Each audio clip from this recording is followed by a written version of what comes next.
Puji nama Tuhan, selamat pagi Bapak Ibu Saudara sekalian. Pada pagi hari ini kita akan masuk di dalam ibadah Jum. Namun sebelumnya, karena hari ini adalah perjamuan Tuhan, saya ingatkan untuk kita siapkan lebih dahulu, ada roti dan anggur. Dan demikian juga untuk ibadah Jum sekolah minggu jam 9.15. Yang punya anak dan cucu, mohon untuk diikut sertakan. Ya, terima kasih. Dan sekarang kita akan masuk di dalam ibadah ini dan kita akan memuji dan memuliakan nama Tuhan. Kita akan nyanyikan pujian Kasih Yesus Indah dalam Hidupku.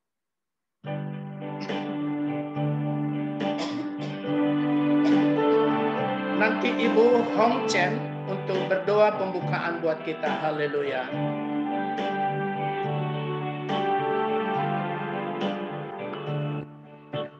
Yesus indah dalam hidupku, menghiasi hati dan jiwaku. Ku tak dapat hidup tanpa kasih-Mu Tuhan. Pegang tanganku sepanjang jalanku. Kasih Yesus indah dalam hidupku. Kasih Yesus indah dalam hidupku, menghiasi hati dan jiwaku. Ku tak dapat hidup tanpa kasih-Mu Tuhan. Pegang tanganku sepanjang jalanku. Oh, kasih Yesus dalamku, seperti sungai yang tak pernah kering. Kasih Yesus membebat hatiku. Dalam kasih-Mu ku merasa kasih-Mu Tuhan. Kasih Yesus mengalir dalamku, seperti sungai yang tak pernah kering. Kasih Yesus membebat hatiku. Dalam kasih-Mu ku merasa, dalam kasih-Mu, dalam kasih-Mu ku merasa teduh. Haleluya. Dalam kasih-Mu ku merasa teduh.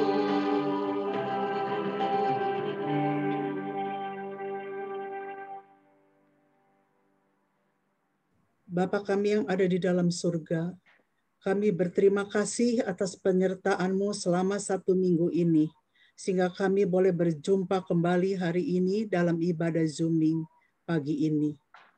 Berilah kelancaran atas segala sesuatunya Bapa yang akan kami kerjakan selama ibadah ini. Internet, Wi-Fi di rumah kami masing-masing tanpa ada gangguan. Biarlah kebaikan-Mu selalu melingkupi hidup kami. Jadikanlah pujian-pujian kami dan doa kami semuanya dapat menyenangkan hati-Mu Bapa. Berkati juga hamba-Mu yang akan memberikan firman-Mu pada pagi ini, agar firman-Mu adalah andalan di dalam segala kehidupan kami, terutama di dalam masa pandemik ini Tuhan. Hanya kasih-Mu sajalah yang dapat menuntun langkah hidup kami. Berkati juga Tuhan, jemaat-jemaat-Mu Tuhan yang hadir di dalam ibadah ini Tuhan. Engkau yang mengetahui kebutuhan, Engkau yang mengetahui keperluan di dalam setiap anggota jemaat-Mu Tuhan. Engkau yang mencukupkan segala sesuatunya di dalam kekurangan. Engkau yang memberikan kekuatan di dalam kelemahannya. Engkau juga Tuhan yang memberikan kesehatan di dalam tubuhnya Tuhan. Kiranya Tuhan, Engkau akan menjawab di dalam setiap Tuhan, di dalam setiap semua ujian Tuhan Yesus yang mereka hadapi Tuhan. Hanya Engkau yang mengetahui segala sesuatu yang mereka hadapi Tuhan. Terima kasih Tuhan. Terima kasih sekali lagi atas segala kemurahan yang sudah Engkau berikan di dalam kehidupan kami. Kiranya Engkau mencampur tangan di dalam segala hal Tuhan. Tuhan, terima kasih Tuhan. Kami mau buka ibadah ini Tuhan. Hanya di dalam satu nama, Tuhan Yesus Kristus, Juru Selamat kami yang hidup. Haleluya. Amin. Terima kasih Ibu buat doa yang sudah dimohon kepada Tuhan. Dan sekarang kita akan masuk di dalam sukacita. Karena kesukaan Tuhan, itulah yang menjadi kekuatan kita. Kita nyanyikan pujian ini. Boleh bebas tepuk tangan di rumah masing-masing. Haleluya.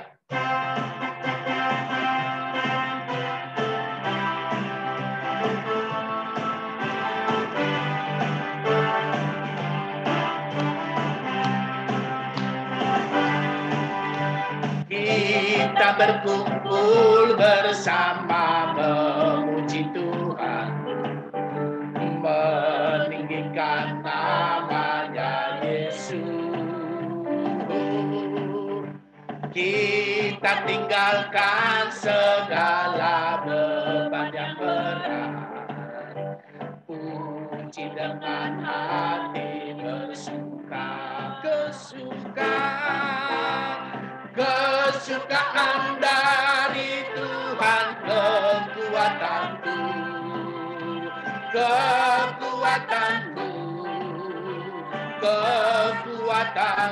oh, angkat suaramu dan bersorak kepadanya, kesukaan Tuhan, kekuatan. Haleluya, kita berkumpul, amin. Kita berkumpul bersama memuji Tuhan, meninggikan namanya Yesus. Oh, kita tinggalkan segala beban yang berat, puji dengan hati kesukaan dari Tuhan,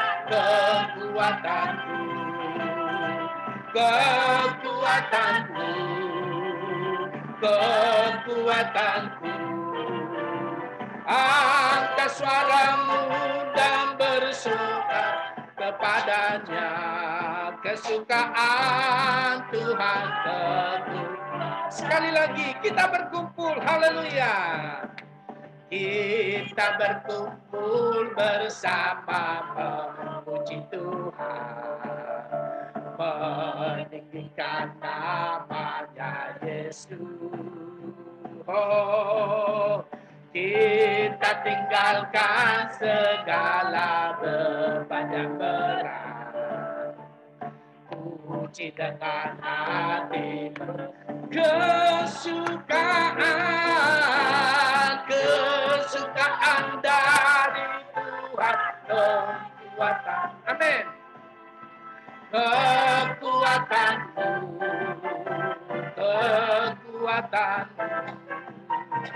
angkat suaramu dan bersorak kepadanya, kesukaan Tuhan,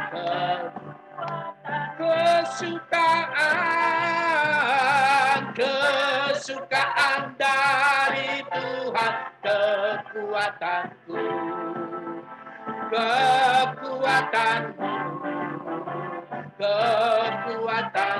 haleluya. Angkat suaramu dan bersorak kepadanya, kesukaan Tuhan, kesukaan Tuhan,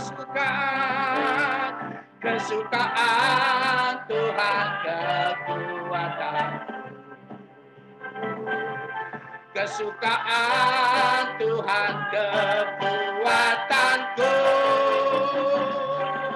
Haleluya, haleluya. Sungguh bahwa kesukaan dari Tuhan itulah yang menjadi kekuatan kita. Dan hari ini kita akan mendengarkan kesaksian yang kita dengar dari Ibu Gembala, Ibu Pendeta Melani Awandatu, bagaimana Tuhan campur tangan di dalam hidup beliau ketika beliau sedang mengalami sakit. Waktu dan selanjutnya saya persilakan untuk Ibu Gembala.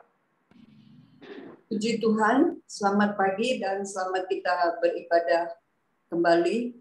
Kita bersyukur karena segala sesuatu boleh jadi semuanya itu seizin Tuhan. Dan kalau saya ada sampai pada pagi hari ini, saya percaya bahwa karena Tuhan yang selalu ada buat saya. Bahkan buat kita semua. Saudara-saudara, kalau 2 minggu lalu saya mengalami positif COVID, saya juga bingung dari mana saya dapatnya. Tapi kan itu hal yang bukan untuk kita pikirkan terlalu jauh. Nah, sampai ya akhirnya ya saya menyadari bahwa kalau hal ini terjadi karena memang ini sepengetahuan Tuhan. Tuhan tahu apa yang saya alami. Kalau saya bisa melewati ini semua sampai hari ini saya boleh kembali sehat, negatif dalam waktu yang tidak terlalu lama menurut hitungan. Saya berterima kasih karena memang benar Tuhan itu adalah gembala kita yang luar biasa.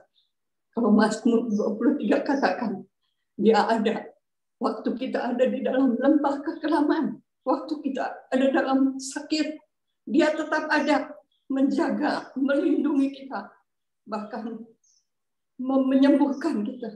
Itulah saudara-saudara Tuhan kita. Jadikanlah Tuhan kita itu sebagai gembala yang baik.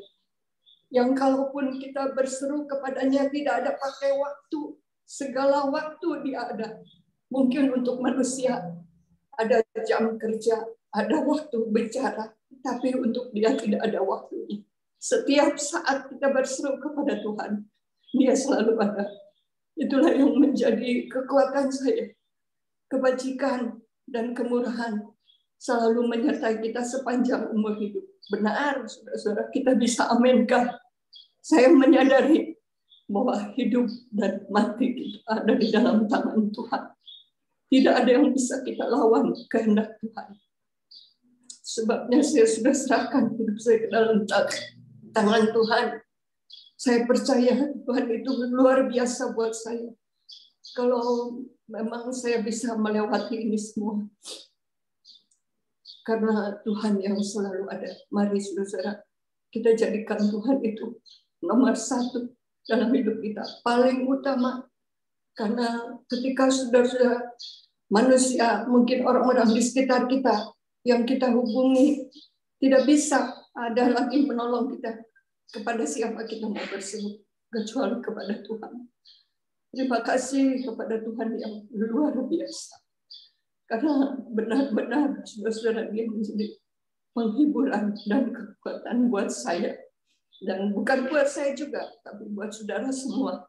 Saya percaya Tuhan, saudara juga akan mengalami itu. Dimanapun kita berada. Ketika di atas bukit yang tinggi, di lembah yang dalam, dia tetap adalah gembala kita. Yang mencukupkan segala keperluan kita. Keperluan kita apa? Banyak, saudara-saudara boleh daftarkan. Tapi saudara-saudara semuanya itu Tuhan akan penuhi. Karena bersama dia kita selalu cukup. Karena dia yang mencukupkan Tuhan. Secara jasmani amat terlebih kerohanian kita. Untuk hari-hari ini, saudara-saudara, di mana kita tidak bisa beribadah kepada Tuhan. Tapi biarlah hati kita tetap percaya kepada Tuhan dan tetap mengutamakan Tuhan. Kalau saya boleh bilang, saudara, apa yang kita bisa harapkan dari keadaan dunia ini? Kadang, saudara-saudara, kita punya uang, kita perlu obat yang kita mau beli juga tidak ada. Nah, apa gunanya, saudara, itu semua? Apapun, saudara, kalau bukan Tuhan, biarlah saudara-saudara kita menyadari bahwa semuanya itu Tuhan yang mengatur hidup kita. Saya tidak panjangkan kesaksian saya, karena kalau saya mau panjangkan luar biasa. Banyak sekali saudara-saudara, tapi cukup sekian bahwa Tuhan itu baik dan luar biasa buat saya. Mari saudara kita tetap jadikan Tuhan sebagai gembala kita yang utama dalam hidup kita. Tidak ada yang lain. Terima kasih, Tuhan memberkati. Terima kasih juga kepada saudara-saudara. Terima kasih juga kepada saudara-saudara yang sudah begitu peduli, perhatian untuk supportnya, untuk doanya. Saya percaya Tuhan akan membalas berkat. Terima kasih, Tuhan memberkati. Amin. Terima kasih. Itulah kesaksian yang kita dengar bagaimana Tuhan campur tangan untuk memulihkan keadaan Ibu Gembala kita, bahwa beliau sungguh oleh anugerah Tuhan dan kasih karunia daripada Dia yang memulihkan dan yang menyembuhkan. Dan itulah menjadi motivasi bagi kita supaya kita hanya berharap kepada Tuhan. Dan sebentar kita akan dengarkan firman Tuhan. Biarlah kita siapkan hati kita dan kita akan nyanyikan pujian Ku Berharap Hanya Kepada Dialah Kita Berharap. Haleluya.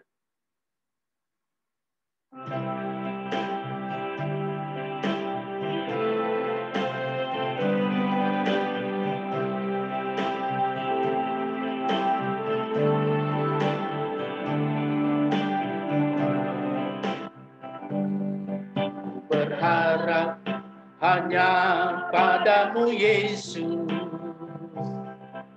Engkau selalu menolongku. Tiada kata seindah nama Yesus, Engkau sangat berarti bagiku. Tiada kata seindah keselamatan, Kau tebus dosaku selamanya. Tiada benteng sekuat dalam Yesus, ku rasa aman di dalam. Curahkanlah hujan berkat-Mu Yesus, basahilah hatiku dengan kuasa firman-Mu, segarkanlah hatiku Tuhan Yesus, agar ku dapat memuji. Kita nyanyikan sekali lagi, ku berharap hanya kepada Yesus, hanya padamu Yesus,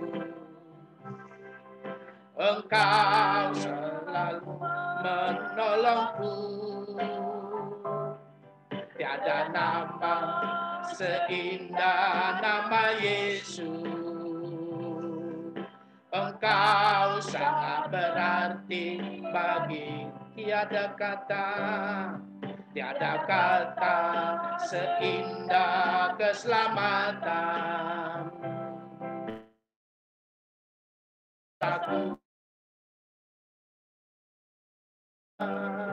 tiada benteng sekuat dalam Yesus, ku rasa aman di dalam. Curahkanlah hujan berkat-Mu Yesus, basahilah hatiku dengan kuasa firman-Mu, segarkanlah hatiku Tuhan Yesus, agar dapat. Mari kita angkat tangan kita di hadapan Tuhan. Curahkanlah hujan. Amin. Haleluya.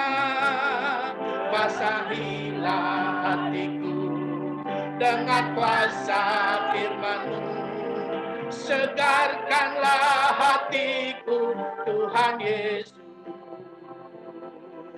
agar dapat memuji. Curahkanlah hujan berkat-Mu Yesus,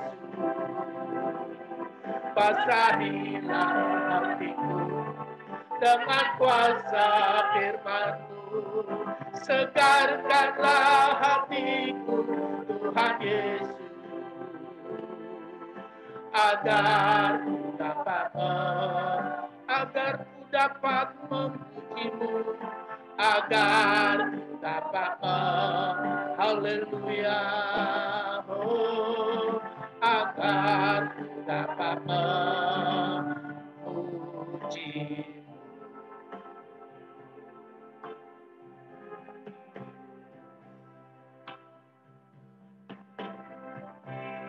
Diberkatilah kami ya Tuhan, dan berbahagialah orang yang berharap hanya kepada Yesus. Engkaulah Sang Gembala itu yang menuntun kami, yang memelihara kami dimanapun kami berada.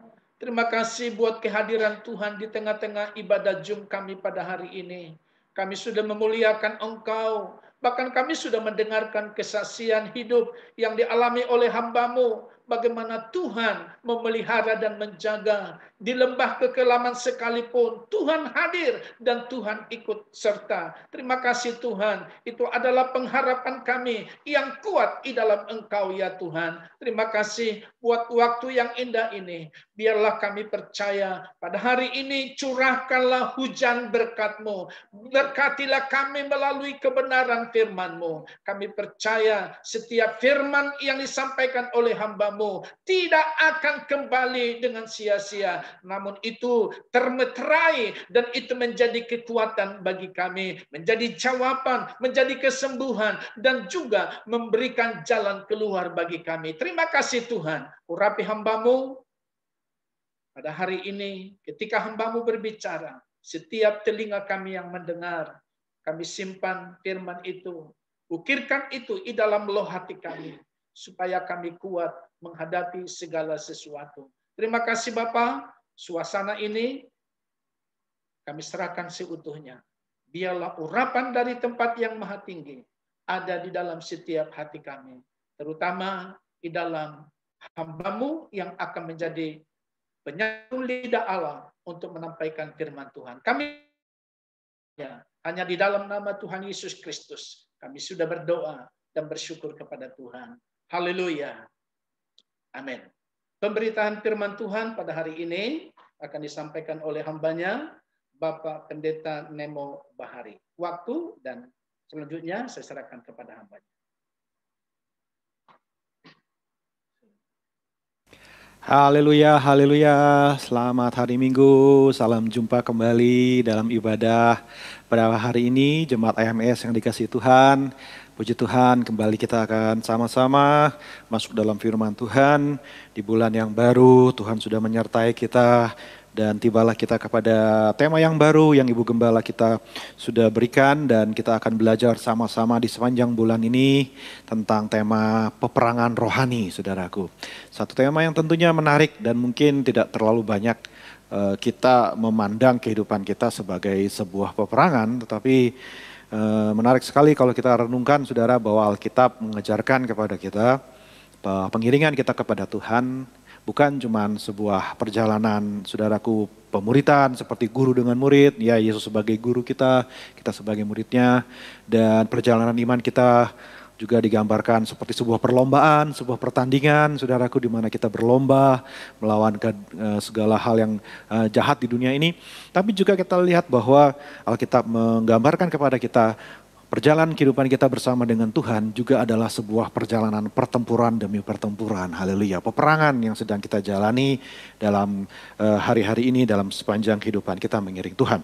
Dan kita akan ambil ayat kunci dari firman Tuhan kita di dalam Efesus pasal yang ke-6. Mari kita akan baca sama-sama di sana. Dan pagi hari ini saya akan mengajak kita mempelajari 3 ayat di situ. Efesus 6 dari ayat yang ke-10 sampai ayat yang ke-12. Jika Bapak Ibu sudah buka Alkitab, mari saya mengajak kita membaca bersama-sama Efesus 6 ayat yang ke-10 sampai yang ke-12. Demikian bunyi firman Tuhan.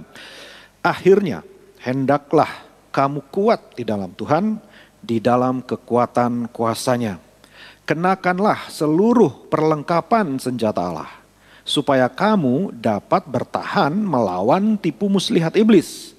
Karena perjuangan kita bukanlah melawan darah dan daging, tetapi melawan pemerintah-pemerintah, melawan penguasa-penguasa, melawan penghulu-penghulu dunia yang gelap ini, melawan roh-roh jahat di udara. Puji Tuhan. Saudara dikasih Tuhan, kita lihat Paulus memberikan sebuah ilustrasi, sebuah metafora, sebuah perumpamaan bagaimana gereja Tuhan ya digambarkan seumpama sebuah tentara, sebuah ya saudara, tentaranya Allah. Next slide kita lihat di situ bahwa gereja digambarkan seperti God's army, an army of God. Jadi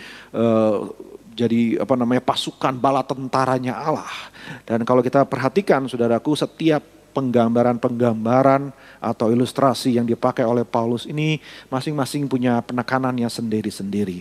Ya, dalam surat Efesus kalau kita lihat latar belakang sedikit dari firman Tuhan, kalau kita pelajari, Efesus dikenal juga sebagai surat gereja, surat yang menjelaskan, menggambarkan apa itu gereja menurut Allah, menurut firman Tuhan. Seperti apakah gereja itu?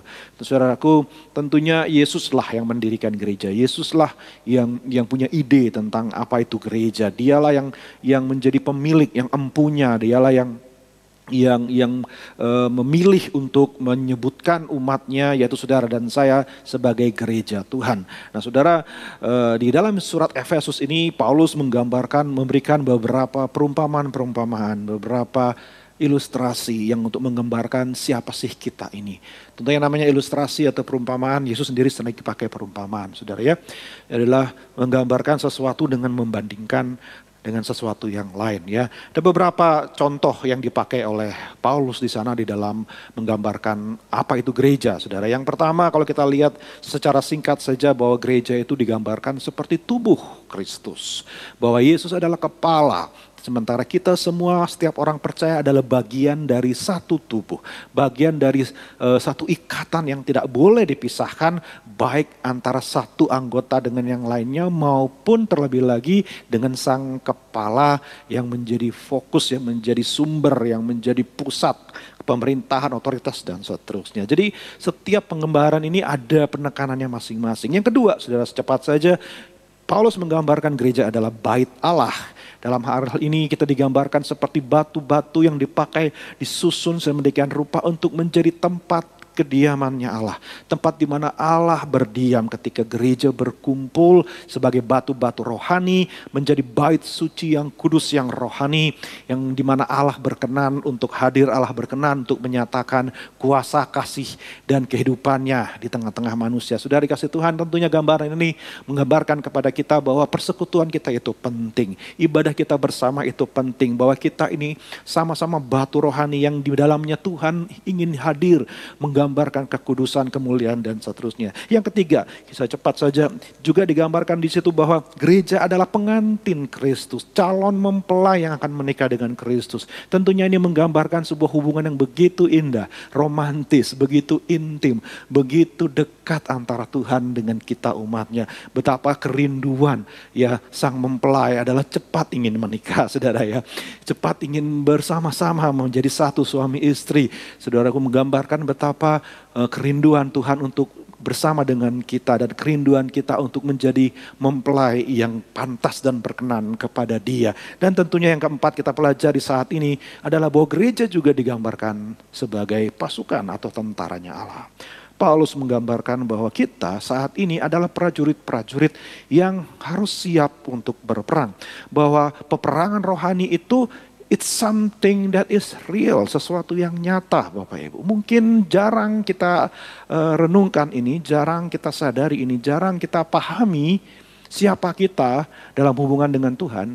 Bahwa kita ini adalah tentara-tentaranya Allah, bahwa kita ini sedang di dalam sebuah peperangan yang nyata, peperangan yang real, peperangan yang setiap hari harus kita hadapi, harus kita jalani, harus kita siap untuk lakukan, sudah dikasih Tuhan.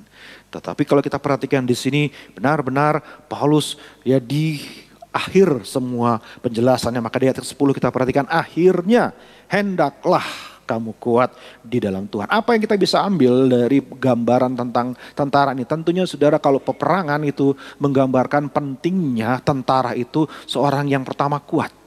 Ya, dia orang yang harus kuat hadapi peperangan. Gak mungkin orang sakit, orang lemah dimajukan sebagai prajurit untuk bisa menang dalam pertempuran. Tentunya saudara tidak bisa mengandalkan orang-orang yang lemah.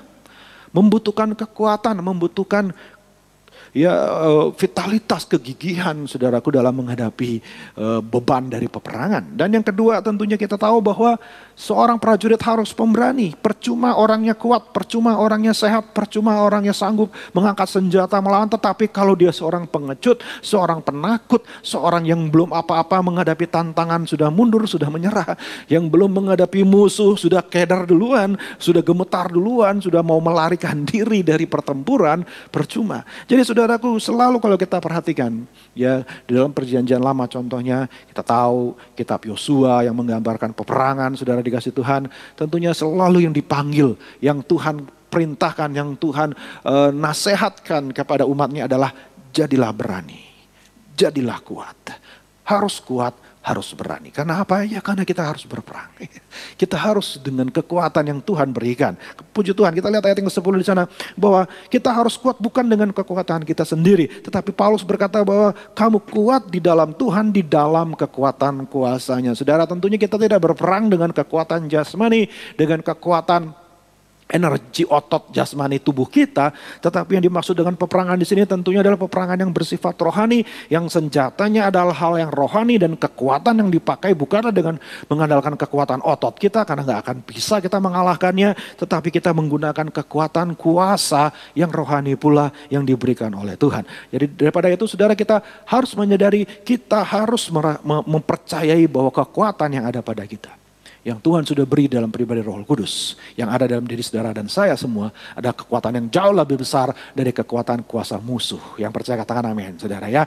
Bahwa roh yang ada dalam kita lebih besar daripada roh yang ada di dalam dunia. Kekuatan musuh tidak seberapa dibandingkan dengan kekuatan yang Tuhan sudah berikan buat saudara dan saya sebagai prajurit-prajuritnya.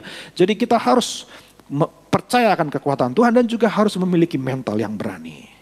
Banyak orang tidak mau menghadapi pertempuran, pergumulan, peperangan di dalam kehidupannya karena mereka takut, mereka tidak berani hadapi musuh, tidak berani hadapi pergumulan, tantangan dan seterusnya. Saudara, Tuhan tidak mau kita jadi pengecut. Bahkan di dalam Alkitab dikatakan penakut tidak masuk dalam bagian kerajaan Allah, tidak beroleh kerajaan Allah kalau dia menjadi penakut. Jadi Tuhan tidak suka dengan seorang penakut. Kita harus memiliki mental pemberani, mental yang tidak ciut hati ketika ada tantangan di depan mata kita, mental yang siap hadapi bagaimanapun resiko sebagai orang percaya karena menjadi pengikut Kristus, saudaraku. Karena mau taat sama Tuhan pasti akan ada tantangannya, peperangan itu akan diperhadapkan kepada kita, tapi kita tidak akan mundur. Haleluya. Karena kita tahu Tuhan kita pasti berikan kita kemenangan. Jadi saudara, kita harus siap hadapi perangan. Bilang sama kiri kanan saudara, kalau ada mungkin keluarga saudara yang ada di kiri kanan, katakan siap berperang. Ya, siap berperang. Harus kuat, harus berani. Haleluya, puji Tuhan. Yang kedua kita lihat di situ ayat yang ke-11, saudaraku. Slide berikutnya kita lihat. Ya, ada kita, sebelumnya saya akan menjelaskan, ada sebuah kitab peperangan, menarik sekali saudara. Di dalam Alkitab dikatakan ada kitab peperangan Tuhan, bahwa Tuhan punya sebuah kitab. Kalau kita lihat di dalam Bilangan pasal 21, saudara mungkin bisa lihat di layar di situ di depan, saya cepat saja, ada di situ dikatakan bahwa itulah sebabnya dikatakan dalam kitab peperangan Tuhan. Wow. There's a book of wars of the Lord. Buku kitab tentang peperangan-peperangannya Tuhan. Bahwa Tuhan itu berperang. Tuhan itu sedang berperang, sudah berperang, akan terus berperang selama dunia ini masih ada. Saudaraku, sebelum akhir zaman peperangan itu akan berlangsung. Dan dia ditulis di dalam sebuah kitab yang dikatakan kitab peperangan Tuhan. Kitab yang sangat menarik. Tentunya semua bertanya-tanya, di mana kitab ini? Apa yang dimaksud dengan kitab peperangan Tuhan ini? Saudara tanya sama saya juga jawab, saya tidak tahu. Saudara, kitab yang mana ini? Karena di Alkitab kita tidak ada judulnya kitab peperangan Tuhan. Jadi di mana yang dimaksud oleh Musa ketika dia berkata bahwa di dalam kitab peperangan Tuhan sudah dicatat, sudah ditulis apa yang dia tulis di sana dalam kitab Bilangan, saudaraku. Ya. penafsir berkata demikian, kita tidak tahu pasti. Intinya tak ada seorang pun yang tahu apa yang dimaksud dengan kitab peperangan Tuhan. Yang pasti satu hal yang kita bisa ambil sudah dikasih Tuhan, bahwa Tuhan adalah Tuhan yang sedang berperang. Tuhan mencatat setiap peperangan yang sedang terjadi. Tuhan ingin umatnya menyadari bahwa Dia Allah yang berperang bersama dengan kita, dan peperangan itu adalah milik Dia, dan Tuhan mau kita ikut berperang bersama dengan Dia. Dan apa yang sedang kita jalani saudara hari ini, apa yang saudara dan saya sedang hadapi hari-hari ini adalah sebuah peperangan yang sedang dicatat terus di dalam kitab peperangannya Tuhan, sampai nanti tentunya kita melihat kemenangan sempurna diraih di akhir zaman nanti, saudara dikasih Tuhan. Jadi jangan kecil hati, jangan kita patah semangat, jangan kita takut dalam menghadapi pertempuran peperangan hari-hari yang kita harus jalani, saudaraku. Apapun bentuk tantangannya, apapun bentuk peperangan yang kita alami, saudara, jangan khawatir, jangan kecil hati. Semua dicatat dalam kitab peperangannya Tuhan. Saudara dan saya ada dicatat entah di pasal yang berapa, chapter yang berapa, saudaraku, bab yang keberapa, saudara ya. Cerita tentang saudara dan saya yang berperang hari-hari ini, saudaraku, menghadapi musuh kita. Dan Tuhan ingat setiap pertempuran kita, Tuhan akan memberikan penghargaan yang sepantasnya bagi kita. Puji Tuhan. Haleluya. Yang kedua, kita lihat ayat yang ke-11, slide berikutnya, bahwa di sana dikatakan, kenakanlah seluruh perlengkapan senjata Allah. Jadi Allah sudah menyediakan senjata, sudah menyiapkan, dalam bahasa Inggris, the armor of God, perlengkapan pakaian perang, saudaraku ya, baju besi, saudaraku ya, seluruh perlengkapan peperangan seperti mungkin digambarkan pada masa itu tentara Romawi yang seluruh tubuhnya ditutupi dengan armor, saudaraku, dengan baju perlindung, baju zirah, saudaraku ya, dan perisai dan pedang. Dan tentunya di sepanjang bulan ini akan lebih dibahas lebih jauh oleh hamba-hamba Tuhan yang lain. Tapi saya cuma mau hanya mengajak kita melihat pendahuluan di sini. Jadi Tuhan sudah menyediakan, saudaraku, bukan peperangan itu kita harus berusaha sendiri, kita harus cari cara sendiri, tidak. Peperangan ini Tuhan sudah sediakan, Dia jenderal yang baik, Dia raja yang sudah menyediakan semua yang diperlukan untuk kita bertempur dan untuk kita mengalami kemenangan. Tetapi yang perlu kita lakukan di sini adalah kita mengenakan seluruh perlengkapan yang sudah dipersiapkan oleh Allah itu, supaya apa? Supaya kamu dapat bertahan melawan tipu muslihat iblis. Jadi yang menjadi ancaman, yang menjadi peperangan kita yang pertama adalah, peperangan itu bukan terjadi di medan peperangan, tetapi peperangan yang pertama terjadi adalah di meja strategi, saudaraku. Karena dalam bahasa aslinya saya tulis di situ, kata tipu muslihat iblis ini ditulis dengan kata metodeia, metode dengan bahasa zaman sekarang. Tentu saudara mengerti istilah metode yang dipakai oleh iblis untuk menyerang, untuk strategi untuk mengalahkan kita, menggempur kita dan seterusnya. Tentunya peperangan di medan pertempuran sangat bergantung dengan peperangan yang terjadi di meja, saudaraku, strategi ketika jenderal sedang mempersiapkan strategi untuk bertempur seperti apa. Ini yang awal dari mula peperangan itu. Dan Tuhan mau kita menyadari bahwa musuh berperang dengan menggunakan tipu muslihat. Kalau saudara suka belajar sejarah, seperti saya ya, saudara suka baca kitab-kitab peperangan, mungkin ada yang suka baca buku Sun Tzu, saudara ya, bagaimana kitab peperangan. Peperangan pada intinya sebenarnya untuk mengalahkan musuh selalu lebih banyak menggunakan yang namanya tipu muslihat, dan iblis tahu itu, ya, mau menipu menipu musuh untuk bisa mengalahkan dia, ya saudaraku. Dan iblis memang demikianlah caranya untuk mengalahkan kita. Dia menggunakan banyak tipu, banyak kelicikan, banyak muslihat untuk membuat kita tidak mengerti, buat kita tidak memahami, bahkan mungkin membuat kita tidak sadar bahwa kita sedang berperang. Kalau kita sedang tertipu oleh iblis, kita tidak tahu bahwa kita sedang berperang. Kita menganggap hidup ini hanya begini, ya just the way it is, gitu istilahnya, saudaraku ya. Mungkin di bulan yang lalu kita bahas tentang damai sejahtera, menjadi pembawa damai, dan kita pikir ya segala keadaannya tentang damai, semuanya tenang. Kita lupa, saudaraku, bahwa di dalam Alkitab peperangan itu juga nyata. Sama seperti damai Tuhan janjikan, tetapi di satu sisi kita harus berperang untuk bisa mendapatkan kedamaian itu. Ada musuh yang harus ditaklukkan. Ada musuh yang harus dikalahkan supaya shalom itu bisa kita alami, kita bisa kita nikmati. Ya, bangsa Kanaan harus ditaklukkan terlebih dahulu sebelum umat Israel bisa hidup dengan shalom di tanah perjanjian. Saudara, Adam dan Hawa harus menaklukkan musuh. Allah sendiri sudah memerintahkan mereka harus kuasai dan taklukkanlah bumi itu. Baru ada shalom, baru Eden, Firdaus itu bisa terjadi di muka bumi. Jadi saudara, kita harus menyadari, dan kalau kita tidak menyadari berarti kita sudah tertipu oleh iblis. Dan itulah cara dia mengalahkan kita. Tidak menyadari ada peperangan, tidak mau ikut di dalam peperangan, ya saudaraku ya. Atau tidak tahu cara berperang, saudaraku ya. Dan tidak tahu apa yang Tuhan sudah sediakan dalam kita menghadapi peperangan yang sedang terjadi. Itulah cara-cara Tuhan membuat kita tidak mengalami kemenangan dalam hidup ini.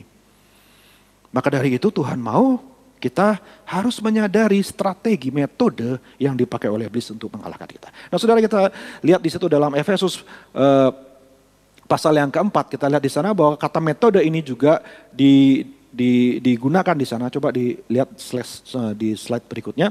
Ya, Efesus 4 ayat yang ke-14, di situ dikatakan bahwa metode iblis itu sebenarnya adalah apa sih metode iblis? Apa sih tipu muslihat iblis? Itu adalah, kalau kita lihat kata yang sama dipakai di dalam Efesus 4 ayat 14, dikatakan sehingga kita bukan lagi anak-anak yang diombang-ambingkan oleh rupa-rupa angin pengajaran.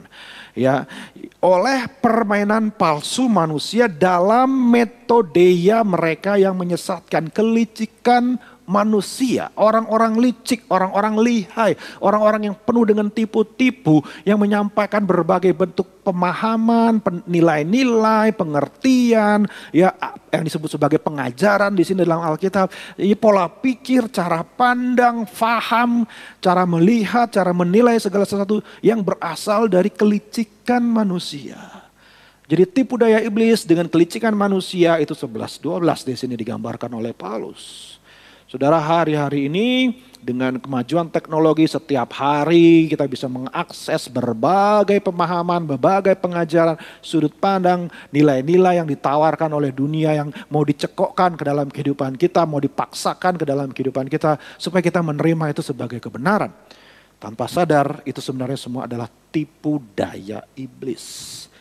Saudara, pernah lihat orang tertipu? Atau mungkin saudara pernah mengalami ditipu oleh orang yang lihai, saudaraku ya. Tentunya, wah, sungguh menyedihkan sekali. Sungguh kalau kita mengalami tipu-tipu seperti itu, saudaraku ya, kita benar-benar tidak menyadari bahwa kita sudah keliru, tidak paham, tidak ngeh bahwa kita sedang dalam keadaan tertipu, saudaraku ya kan. Dan demikianlah iblis dengan kelihayannya.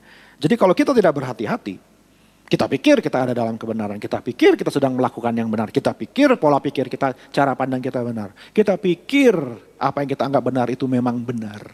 Padahal sebenarnya kita sedang ditipu oleh iblis. Nah inilah sebabnya mengapa Tuhan mau kita mengenakan selengkap senjata Allah itu. Supaya kita tidak mudah tertipu. Supaya kita tidak mudah dipermainkan oleh berbagai ajaran-ajaran, nilai-nilai, tata cara berpikir yang ada di luar sana. Haleluya, puji Tuhan. Yang pasti saudaraku, next point kita lihat di sana bahwa Tuhan sudah menyediakan semuanya. Semuanya Tuhan yang berikan, dan senjata yang Tuhan berikan yang akan kita pelajari sepanjang bulan ini itu bukan hanya berguna saudaraku dalam kita menghadapi pertempuran di medan peperangan keseharian, tetapi juga senjata yang sama juga berguna untuk mengalahkan strateginya iblis.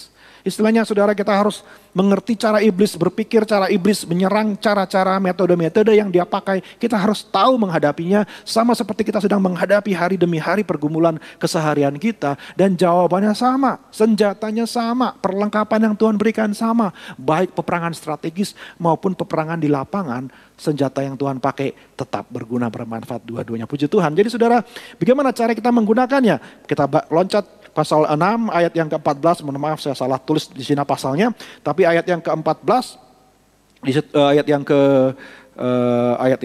ke-16, ayat yang ke berapa tuh? 18 ya. Ayat yang ke-18, mohon maaf, Efesus 6 ayat 18, dalam segala doa dan permohonan, berdoalah setiap waktu di dalam roh dan berjaga-jagalah dalam doamu itu dengan permohonan yang tak putus-putusnya untuk segala orang kudus. Jadi nanti saudara saya yakin hamba Tuhan yang akan berkhotbah selanjutnya akan menjelaskan tentang setiap perlengkapan senjata Allah yang ada di sana. Tetapi semuanya itu bagaimana cara kita memakainya. Dalam ayat 18 dikatakan dalam segala doa dan permohonan. Ketika saudara dan saya berdoa, ketika kita masuk di dalam doa, demikianlah kita diingatkan untuk pakai semua senjata yang Tuhan sudah berikan sehingga kita bisa mengalahkan musuh. Haleluya. Jadi sebabnya saudaraku, sering-seringlah ikut doa. Jangan pernah absen doa. Jangan pernah lupa berdoa. Jangan pernah anggap enteng hal berdoa bersama. Jangan pernah anggap tidak penting jam-jam berdoa di dalam gereja. Karena itulah saat-saat kita diingatkan kembali tentang segala tipu daya musuh yang selalu menyerang kita. Puji Tuhan. Yang berikutnya saudara kita lihat ayat yang ke-12 di sana, bahwa peperangan yang kita hadapi adalah peperangan yang tidak kasat mata. Bukan peperangan yang kelihatan, mungkin seperti kita lihat berita-berita tentang peperangan di mana hari ini terjadi, saudara.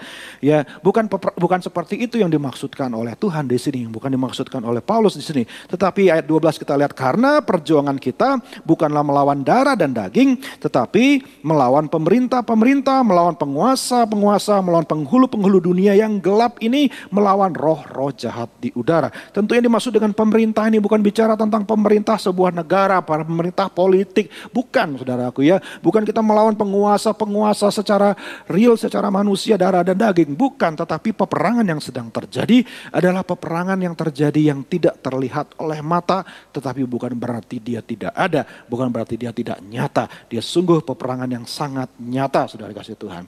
Dan peperangan yang sedang kita hadapi, saya mau sampaikan di sini, intinya adalah peperangan yang terjadi di 3 medan pertempuran, yaitu peperangan di dalam pikiran kita, peperangan di dalam doa, dan peperangan di dalam pelayanan, di dalam penginjilan. Saudaraku, disitulah kita berperang hari-hari ini dalam kehidupan kita menghadapi musuh. Mungkin ada yang berpikir kalau peperangan rohani seringkali kita sangkut pautkan dengan yang namanya mengusir setan, saudaraku ya. Berperang roh, ya, melawan roh jahat dan sebagainya. Ya memang benar di dalam Alkitab kita melihat Tuhan mengusir setan, murid-murid mengusir setan. Tapi itu hanya sebagian kecil, saudaraku. Proporsinya hanya, persentasenya tuh kecil dibandingkan peperangan rohani yang lebih sering, yang lebih banyak kita hadapi hari-hari, saudaraku. Tidaklah kita harus berdoa mengusir iblis dari ini, dari situ, dari sana. Bukan itu yang dimaksud. Tetapi peperangan yang dihadapi yang pertama, saya yakin yang paling banyak kita hadapi setiap hari adalah peperangan yang ada di dalam pikiran kita. Bahwa iblis selalu menembakkan panah-panah apinya, iblis selalu menggunakan tipu muslihatnya untuk mengatur, menguasai pola pikir kita, merubah cara pandang kita, menaruh pikiran-pikiran yang keliru, pikiran yang negatif, pikiran yang tidak sesuai kebenaran, saudaraku, pikiran yang mengajarkan hal-hal yang bertentangan dengan pikiran kebenaran Tuhan. Itulah yang setiap hari kita hadapi waktu ke waktu, saudara. Dan di sanalah peperangan rohani yang harus kita sadari selalu kita hadapi dalam segala situasi. Apapun yang sedang terjadi, iblis saya yakin selalu akan menawarkan sebuah pemikiran, menawarkan sebuah ide, seperti dia berbicara kepada Hawa, seperti dia berbicara kepada semua umat Tuhan yang dicatat di situ, seperti dia berbicara kepada Yesus ketika dia lapar. Yesus lapar saat dia diuji di padang gurun. Iblis selalu menawarkan pikiran-pikiran, ide-ide yang bertentangan dengan kehendak Tuhan.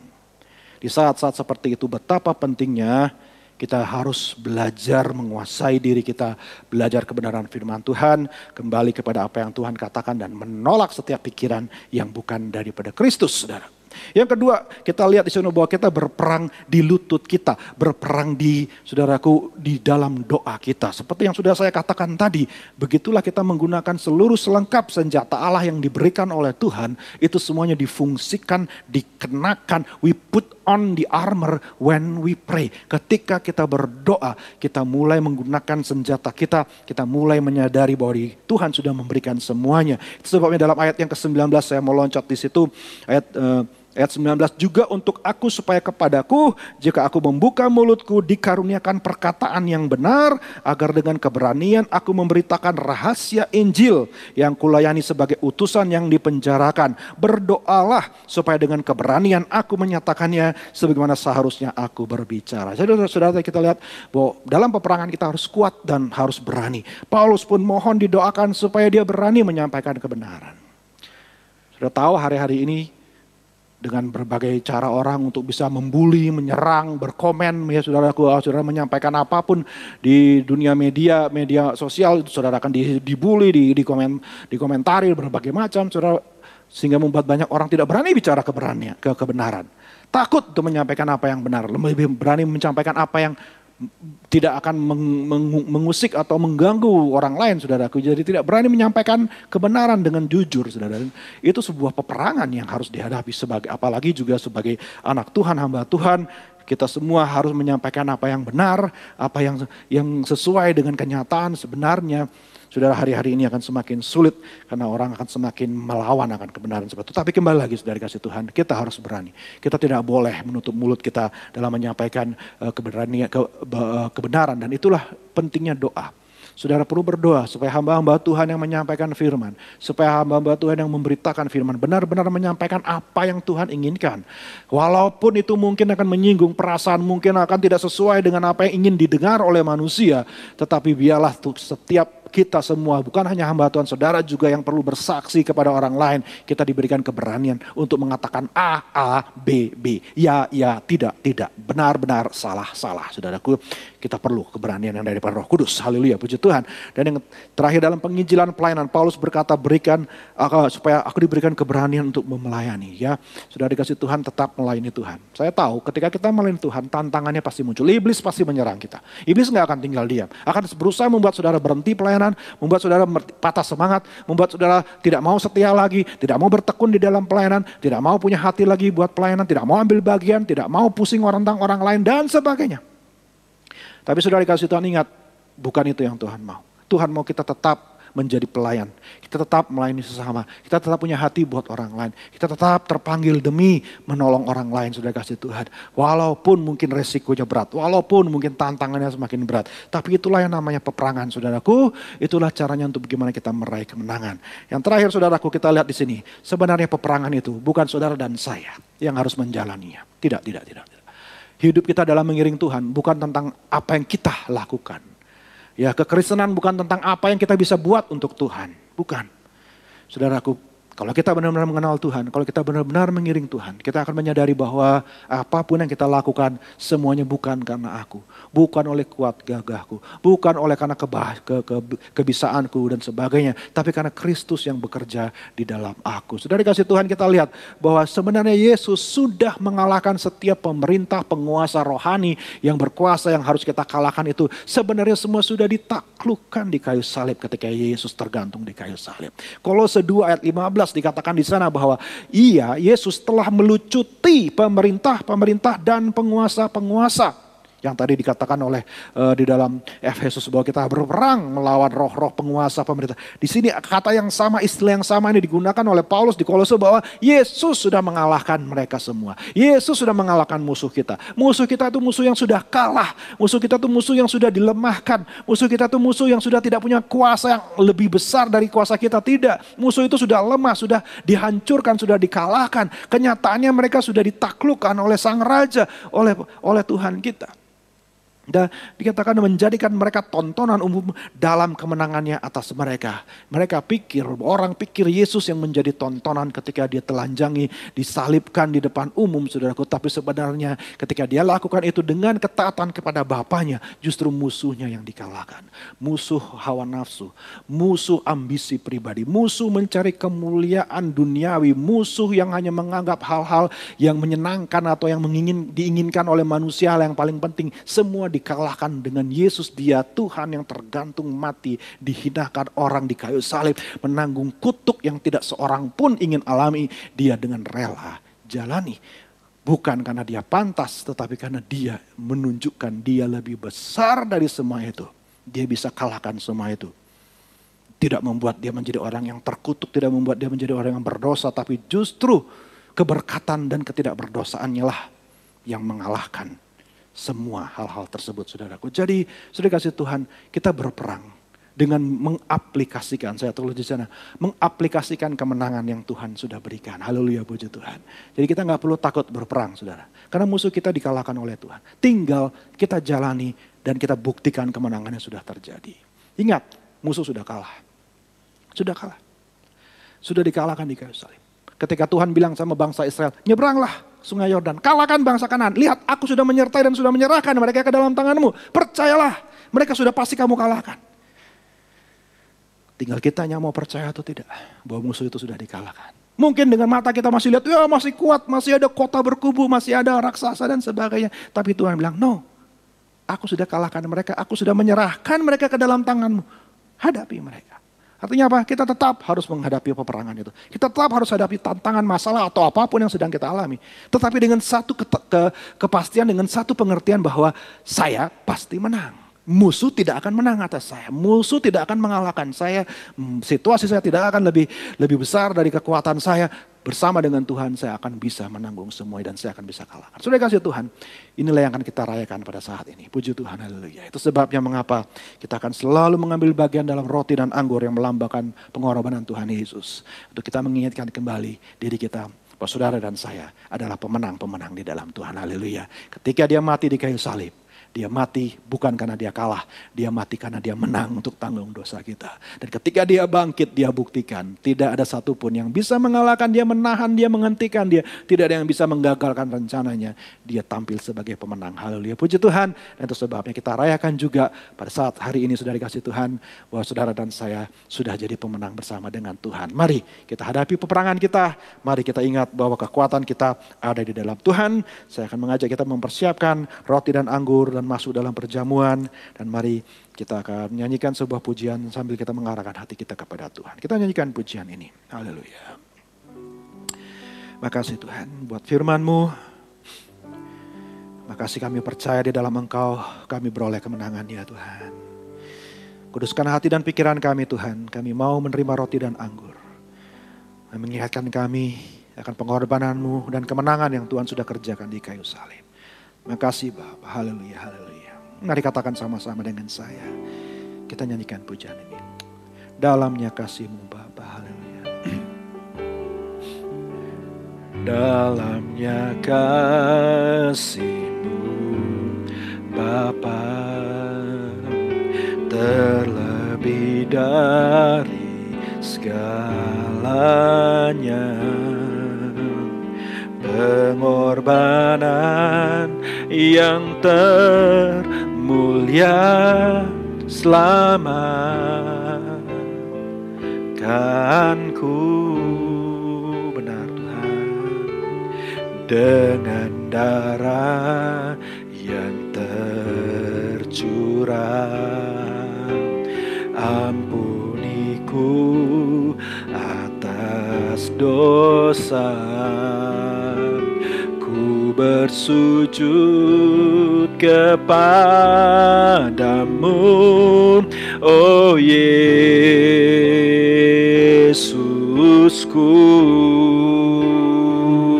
Engkau ku sembah, Kau yang terindah. Pulihkanku dengan darah-Mu. Engkau ku sembah, Bapa mulia. Seumur hidupku ku mau menyembah-Mu. Mari kita angkat roti lebih tinggi dari kepala kita. Di malam sebelum Yesus diserahkan, ketika ia makan bersama-sama dengan muridnya, ia mengambil roti, mengucap syukur atasnya, mengangkatnya dan memecah-mecahkannya, lalu memberikan kepada mereka yang bersama dengan dia. Ambillah dan makanlah, sebab roti ini adalah tubuhku yang dipecah-pecahkan bagi kamu. Menjadi peringatan akan aku. Makanlah sebab dagingku adalah benar-benar makanan.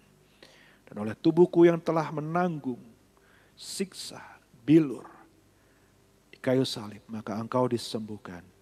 Maka engkau mengalami kemenangan, engkau dicukupkan.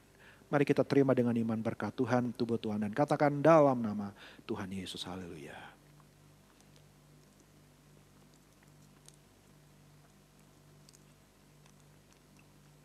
Terima kasih Tuhan. Mari kita angkat cawan lebih tinggi dari kepala kita. Terima kasih Tuhan. Setelah makan, Yesus mengangkat cawan, mengucap syukur atasnya dan memberikan kepada mereka yang bersama dengannya. Ambil dan minumlah. Sebab cawan ini adalah meterai dari darah perjanjian yang baru, yang akan mengikat engkau menjadi satu, menjadi umat dari perjanjian yang baru. Darah pemercikan yang berkuasa menghapuskan segala dosa. Minumlah sebab darahku adalah benar-benar minuman. Jadilah pemenang seperti aku sudah menang atas dunia, menang atas dosa, menang atas setan. kau pun juga bersama dengan aku akan menjadi pemenang dan menikmati kemuliaan yang disediakan oleh Bapakku. Mari kita minum dengan iman sama-sama. Katakan dalam nama Tuhan Yesus Kristus. Haleluya. Terima kasih Tuhan. Kalau ada saudara yang sakit saat ini, saya mengajak saudara mengangkat tangan dengan iman. Bukan dengan kuat dan gagah kami Tuhan. Kami percaya janji-Mu ya dan amin. Bahwa siapa yang sakit disembuhkan oleh darah-Mu dan bilur-Mu ya Tuhan. Kami percaya setiap penderitaan kami sudah Kau tanggung di kayu salib. Engkau sakit supaya kami sehat ya Tuhan. Engkau menderita supaya kami lepas dari sengsara. Terima kasih Tuhan Yesus. Kami percaya kuasa-Mu lebih besar dari kuasa sakit penyakit. Dan kami sudah disembuhkan dalam nama Tuhan Yesus Kristus. Haleluya. Amin. Puji Tuhan. Sampai jumpa lagi jemaat AMS yang saya kasih dalam Tuhan. Kiranya saudara semua diberkati hari ini. Dan tetap kuat, tetap jaga kesehatan. Ya, tetap semangat dan sukacita. Dan setialah iring Tuhan. Shalom, Tuhan berkati saudara semua.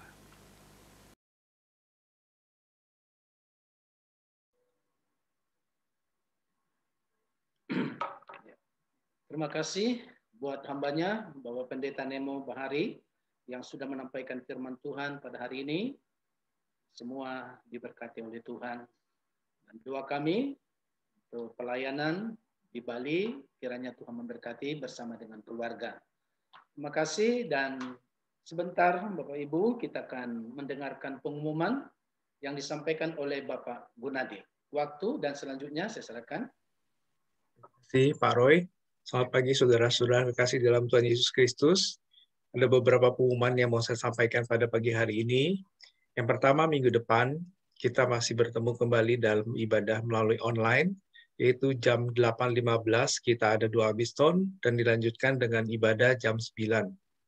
Selanjutnya untuk saudara yang ingin didoakan atau ingin memberikan kesaksian, dapat menghubungi Ibu Fungling atau Ibu Lingling di nomor handphone yang tertera. Mohon informasi disampaikan paling lambat hari Sabtu sebelum kita melakukan doa Biston maupun ibadah. Selanjutnya untuk sekolah minggu, tadi juga telah disampaikan oleh Pak Roy, setiap minggu jam 9.15 kita ada ibadah melalui online via YouTube, yaitu linknya bisa saudara dapatkan melalui Ibu Henny atau Ibu Sandy di nomor handphone yang tertera. Selanjutnya untuk adik-adik usia kelas 5 sampai kelas 9, itu setiap minggu PDAMS juga mengadakan ibadah melalui Zoom, yaitu setiap hari Jumat jam 7 malam. Nanti tanggal 6 Agustus juga akan ada ibadah. Untuk informasi bisa menghubungi Ibu Sandy atau Ibu Mary. Dan selanjutnya untuk dewasa muda, kami juga mengundang untuk ikut ibadah melalui Zoom yang dipimpin langsung oleh Bapak Pendeta Nemo Bahari. Ibadah dilakukan setiap hari Sabtu jam 7:30 malam. Nanti tanggal 7 Agustus juga kita akan melakukan ibadah. Untuk informasi bisa menghubungi Ibu Fungling atau Ibu Lingling di nomor handphone yang tertera. Selanjutnya, untuk jemaat PDAMS dihimbau juga tetap melakukan pokok doa dan puasa bagi bangsa dan negara Indonesia. Selanjutnya untuk gereja-gereja yang ada di Indonesia untuk pandemi COVID-19, Sekolah Alkitab Cianjur, dan juga untuk PDAMS. Selanjutnya, untuk tema bulan Agustus, seperti telah disampaikan tadi dan juga diberikan oleh Ibu Gembala adalah peperangan rohani. Kiranya tema untuk bulan ini bisa menjadi rema, kekuatan, dan penghiburan untuk kita semua. Dan terakhir, untuk saudara yang ingin memberikan persembahan atau kolekte, bisa mentransfer ke rekening Yayasan Kabar Baik di nomor BCA yang tertera di layar masing-masing. Sekian pengumuman, Tuhan Yesus memberkati. Terima kasih Bapak Gunadi yang sudah menampaikan pengumuman dan kita boleh memperhatikannya dengan baik. Dan kita akan akhiri atau sudahi ibadah Jum kita di pagi hari ini. Biarlah kita boleh bersama-sama mengagungkan nama Tuhan dan memuliakan. Dan kita, kalau boleh, saya undang kita bangkit berdiri. Kita akan nyanyikan pujian kemuliaan hanya bagimu Tuhan, nanti doa penutup dan doa berkat yang akan disampaikan oleh Ibu Gembala, Ibu Pendeta Melani Awandato.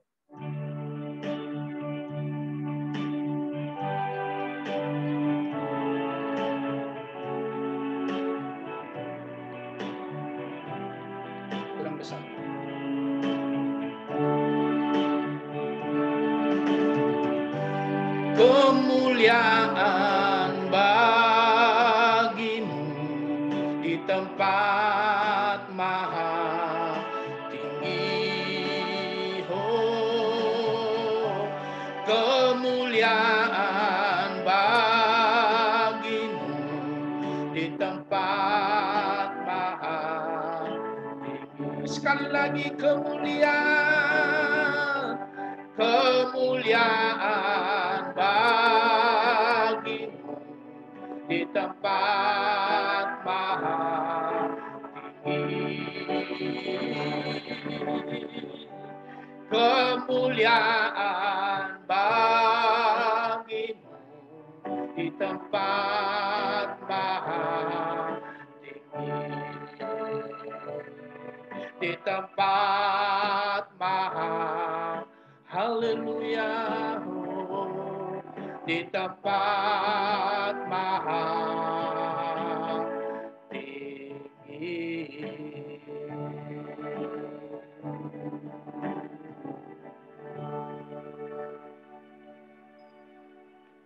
Terima kasih Tuhan, pada akhir ibadah kami pagi hari ini kembali kami mengucap syukur kalau kami sudah boleh memuji membesarkan nama-Mu, terlebih kami sudah boleh mendengar firman-Mu Tuhan, kami boleh mengikuti perjamuan kudus yang semuanya itu kami tahu memperlengkapi kehidupan rohani kami Tuhan, sehingga kami menjadi orang-orang yang kuat, menjadi orang-orang yang perkasa. Karena kami menyadari Tuhan Yesus, firman-Mu mengatakan bahwa hari-hari kami adalah seperti orang perang Tuhan. Itu sebabnya Tuhan Yesus, lengkapi kami selalu dengan kuasa-Mu, dengan hikmat-Mu, dengan selengkap senjata Allah yang kami tahu itu semua datang dari firman-Mu, dari perkataan Engkau sendiri Tuhan. Supaya benar-benar kami Tuhan hari lebih hari ini, bahkan besok Tuhan, kami boleh lebih baik. Kami boleh lebih, ya Tuhan, menyenangkan hati-Mu. Kami boleh lebih mengerti Tuhan akan kebenaran-Mu, ya Tuhan Yesus. Yang selalu, ya Tuhan Yesus, menjadi bagian dalam hidup kami. Dan kami juga menjadi berkat bagi orang lain, Tuhan. Menolong orang-orang yang lemah, ya Tuhan Yesus. Terima kasih Tuhan, terima kasih. Engkau sudah mempersatukan kami.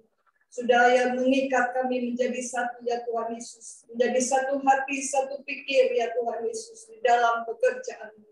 Terima kasih Bapa, terima kasih Yesus. Berkati setiap saudara-saudara kami yang mengikuti ibadah pada pagi hari ini Tuhan. Dengan berkat-berkat yang melimpah dari Engkau Tuhan. Baik secara jasmani, amat terlebih secara rohani ya Tuhan Yesus. Kami hanya mohon kepadamu ya Tuhan Yesus. Kasih-Mu ya Tuhan Yesus yang selalu nyata dalam kehidupan kami. Berkat dari Allah Bapa, kasih sayang dari Yesus Kristus, serta persekutuan dalam Roh Kudus-Mu Tuhan, yang selalu mengikat kami menjadi satu. Tidak ada yang bisa mencerai-beraikan kami Tuhan Yesus, karena kami terikat kepadamu. Terima kasih Bapa, terima kasih Yesus. Terima kasih kami sudah berdoa dan mengucap syukur hanya di dalam nama Tuhan Yesus Kristus. Haleluya. Amin. Amin. Demikianlah ibadah kita. Tuhan Yesus berkati sampai kita bertemu kembali dalam kasih Tuhan. Amin.